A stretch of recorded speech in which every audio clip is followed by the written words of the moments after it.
It's officially been a year since I quit my job and went freelance. Guys, I actually can't believe it. How quick is the time going? And I recently did some reflecting on what this year's taught me, how much I've grown, areas I still want to work on. I thought I would tell you the 10 things that have changed my life the most in this year and that have made the biggest impact. For context, I used to be a social media girly up in London, corporate girl, commuter, 9 to 5. I thought that that was the life I wanted, and I had this whole life planned around this job basically. It just got to a point where I couldn't do it anymore. It was not good for my head one bit, and as someone that struggles quite a bit mentally anyway, I didn't need anything adding to that. So I took the jump, I quit, I went freelance, and let's have a little update.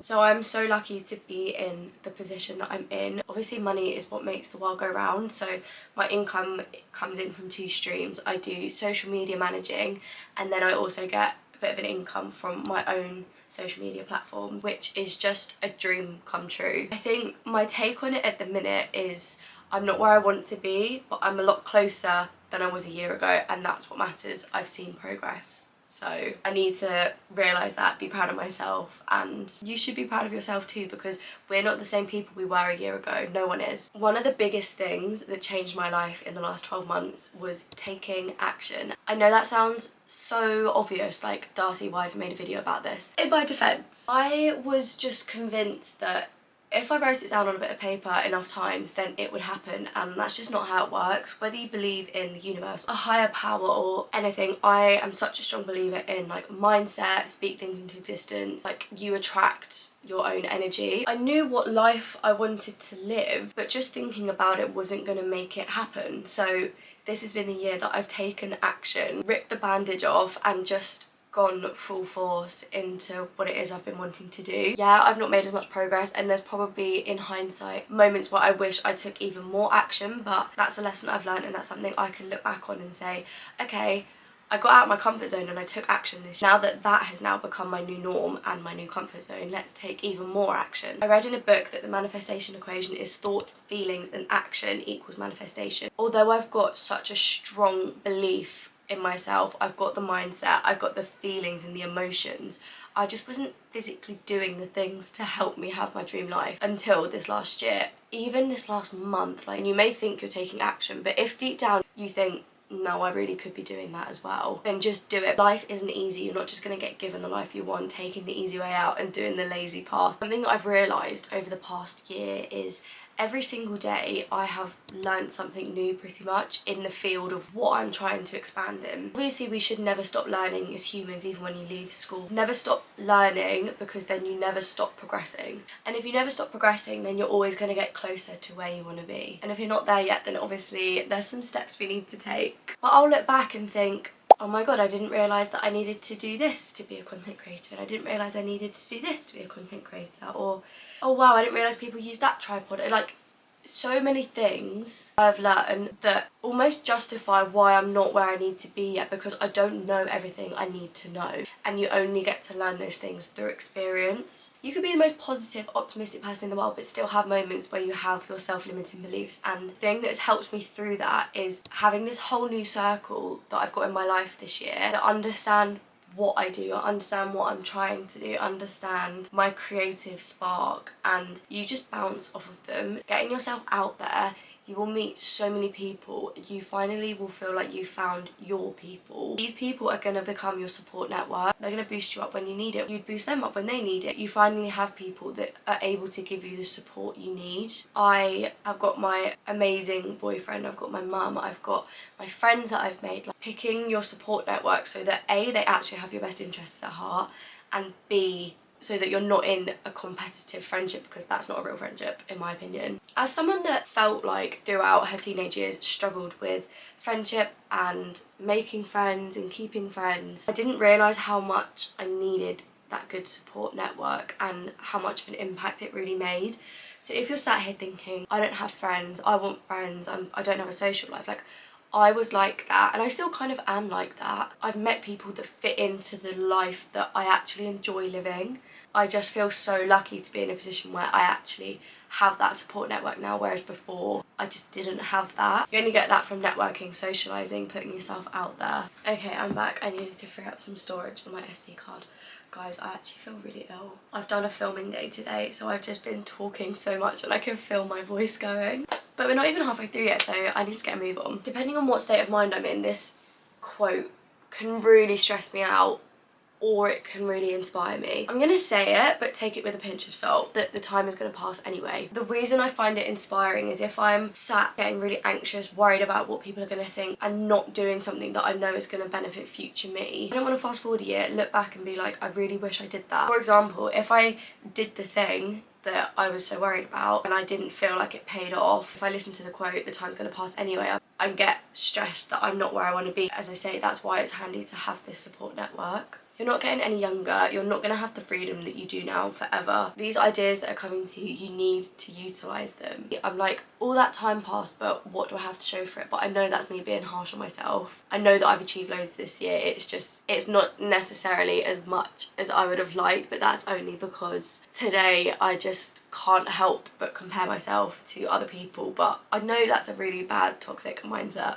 Okay, number 5 is reinvent yourself as often as you can, because reinventing yourself isn't a bad thing, it just means that you're growing, you're progressing. I don't think there's anything wrong with that at all. I'm 23 and I feel like I have been so many versions of myself, but bit by bit they gradually progress and I'm bit by bit becoming my dream self. Yes, it's gradual, yes, it's not overnight, but each reinvention at a time we're getting closer to who we want to be. You don't have to wait for permission to do anything, you don't have to wait for a new month, you don't have to wait for a new year, you don't have to wait for a new season. You can literally just wake up one day and decide, I am this person.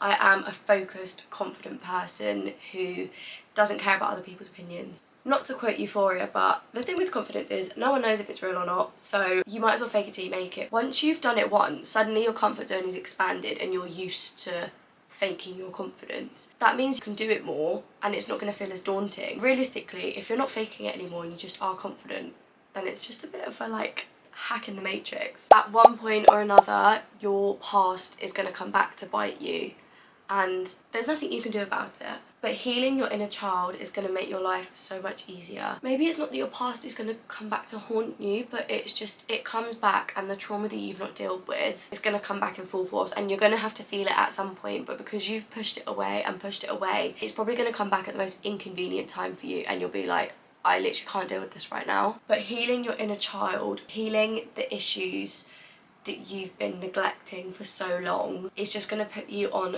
the path to success, because you're just going to become so much lighter, you're going to become a free spirit. At the end of the day, we all want to be living a life that younger us would think is amazing and would think is so cool. We just want to do the younger version of us proud, and healing old traumas is a very, very good step in the right direction. Maybe that's counselling, maybe it's doing shadow work, maybe it's prioritising your welfare, maybe it's having a few difficult conversations with people that have wronged you in the past to get some closure. I don't know, it's different for everyone. Learning to heal your inner child. Think of that little innocent person. They deserve to have the best life ever, so what would you do to look after them, to heal them? Because at the end of the day, you're that person, so you need to treat yourself with the same love, care and respect. As a self-employed girl, routines for me are an essential. I just literally can't function without a routine. So I've got a vague morning routine, work routine and evening routine with like obviously my workouts and hot girl walks mixed in with that, which is obviously my workout routine.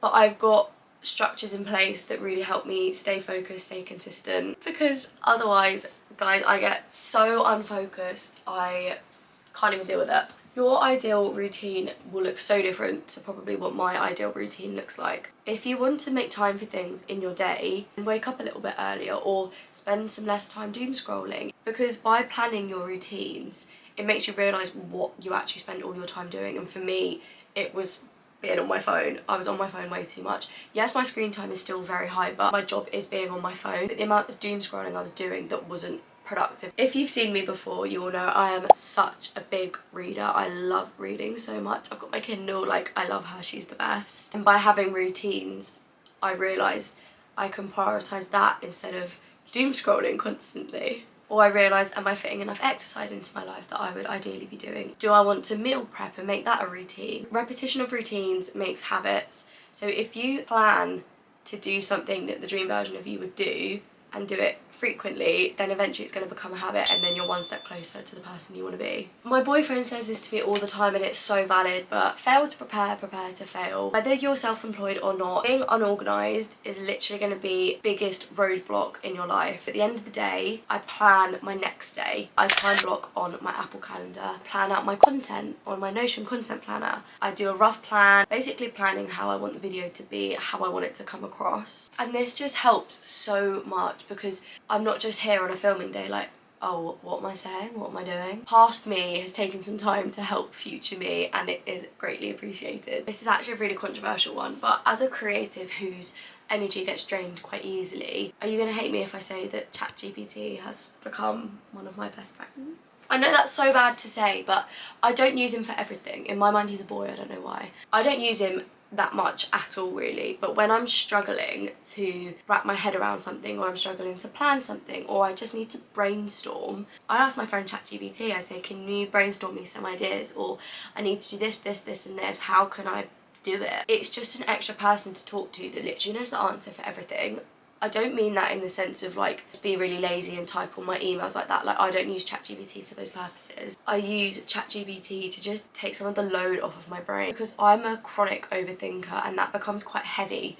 So I use ChatGPT to kind of like lift some of the weight off of me. Number 10 is just be authentic in life. If you're forcing something in your life, it's not meant to be. If you're forcing an appearance, if you're forcing yourself showing up in a certain way, stop it. That's not the real you, and you can't force that. Be unapologetically you, and everything around you falls into place. If you've got an idea, stand by it. If you've got an opinion, stand by it. If you believe deep down in your heart that you're going to achieve something, do it in the most you way possible. No one is you coded. Like, no one online is Darcy coded. You might talk about similar things or the same things, but everyone's going to be slightly different, and no matter what you're doing, your individuality is going to be what makes you stand out. Honesty in every single aspect of your life. Like, honesty with yourself. Are you doing the best you can? Are you being honest with yourself? Are you following what you honestly want to do? Honesty with other people. Being honest about how you feel. Being honest about situations that may not sit right with you. Are you being honest with how you show up to the world? Because I don't want to look back and be like, I really wish I expressed myself more. Everything's happening when it's meant to. Life is unraveling in the way that the universe has planned for me, so